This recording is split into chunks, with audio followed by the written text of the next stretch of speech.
November 26, 2025, the day before Thanksgiving. Happy Thanksgiving to everyone and a happy holidays. I know that it is tough. But we must push through. It is 5 p.m. Eastern Standard Time, and I am Pavi G, your host. And again, welcome to War Notes. We are live on the air. This will be a quick briefing on the recent right now. There's been a lot going on, so I do not record every day now because it's just so much going on to keep up with. We've got major breaking story just unfolding in Washington, D.C. Two members of the National Guard have been shot just blocks from the White House. I'm bringing you everything we know right now and what to watch for. Stay with me. This is some serious stuff. Now, today in downtown Washington, D.C., two soldiers from the West Virginia National Guard were shot near the entrance to the Farragut West Metro Station, roughly 2 blocks from the White House. A suspect has been taken into custody. Authorities say the scene has been secured.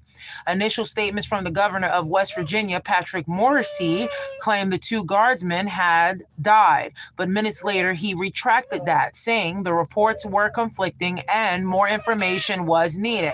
According to the latest from the law enforcement, at least one of the guard members returned fire. The suspect was also wounded. The whole area, the White House, nearby federal buildings, and several streets went into lockdown. Police, federal agents, and emergency responders flooded the scene. Indeed, the shooting comes amid a broader controversial deployment of National Guard troops in Washington, a move initiated by Donald J. Trump in August, arguing it was necessary to combat crime and restore public safety in the Capitol. Reaction is already flowing. Trump, though in Florida for Thanksgiving, condemned the violence, calling the shooter a, quote, animal, end quote, and vowing justice.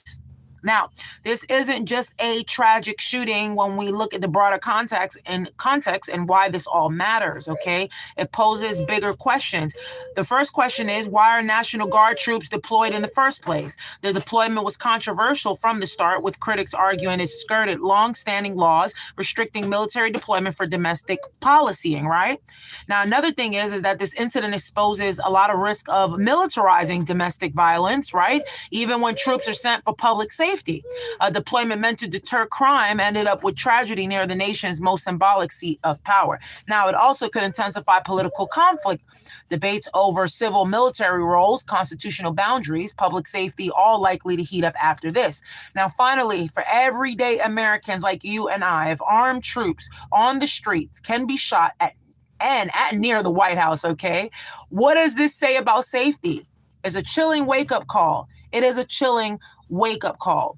Now, what we need to monitor for next. We need to pay attention to official updates on the condition of the 2 National Guard members, and the suspect will keep our eye open for that. Right now, the information is conflicting, okay? Law enforcement findings. Right now, we have motive, whether the attack was random or targeted, whether there were shooters or broader threats.